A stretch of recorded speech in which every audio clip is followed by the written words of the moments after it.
You're never too old to learn something new. Today I learned how good West Country cheddar and chive sourdough brown bread is. It is amazing. It don't need nothing. You could just eat it straight out of the loaf. I digress. Learn a bit more about the whole, I was talking about how the migrants are leaving from France on dinghies. You never see anything about what happens when they come here on TV? Well, I found a news report that actually highlighted this, and I found it very interesting. The dinghies are escorted when they come across the channel. By who, you say? French. The whole time, this French ship is engaging with the dinghy, asking them if they need help, do they need to come off, and just making sure no one gets hurt. They are very much so proactive in this situation. Quite often, the people in the dinghies end up on the French ship on their way to the UK. Yeah, just awesome house guests, man. Amazing. But quite often, the people on the dinghies refuse the help. Kind of don't blame them. They probably think it's a setup, like they're going to send them back. The most interesting part to me, though, is when they hardly any of the dinghies ever actually make it to shore. I think it was over a few years' time span. Maybe one has actually made landfall. Seriously, they don't even make it. And the thing is, when people cross the English Channel that way to come into this country, it's actually illegal. There are literally illegal immigrants coming into the country because they're being arrested for entering the country illegally. The whole process to find out if they're asylum seeking comes afterwards. So if anybody's sitting there saying it's otherwise, no, this is how it literally works. When they come in that way, they are arrested as breaking the law, coming in illegally. I want everybody to know that.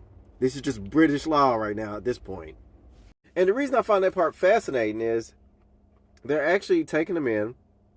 They're dealing with them properly, but then the actual process of dealing with them afterwards is where everything gets muddied. Because then, basically, my understanding is, it just depends on what they say, is what allows them in or not. I think that's somewhat of a weak, premise? That's somewhat of a weak approach to something so serious. You know what I'm saying? I think you're going to need more than just their word on this. Because what's happened is, it's an extreme amount of people coming in. And a lot of people just see that as opportunity. It doesn't sound like there's any paperwork, anything needed. You can just kind of say things, and they just have to take your word for it. Hell, they won't even take my word for it, and I'm a hard-working taxpayer. Hey, they won't even take the locals' net word for it. You know what I'm saying? Like, do they trust anything? Most jobs you work at got cameras everywhere. Everywhere's being watched. You got Big Brother everywhere. They don't trust the English people, but you're going to somehow trust somebody that's not from the country and just take their word for it? It's a bit odd. Now, all of this is my understanding of the situation. I probably got some of it wrong, but I just want to give you an idea what actually happens when people get to the other side, i.e. to the UK. And the fact that there's so much involvement after they leave the shores of France was really interesting to me.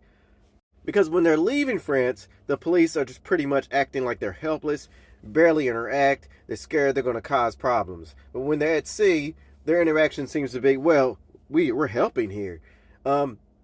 And I would say when you got issues like that, wouldn't it be better to try to stop them from leaving than to wait till they get on the water? Because now you got a whole set of other problems where you have to have, let's face it, that's taxpayer money paying for ships to supervise people as they cross the channel instead of stopping them from leaving in the first place.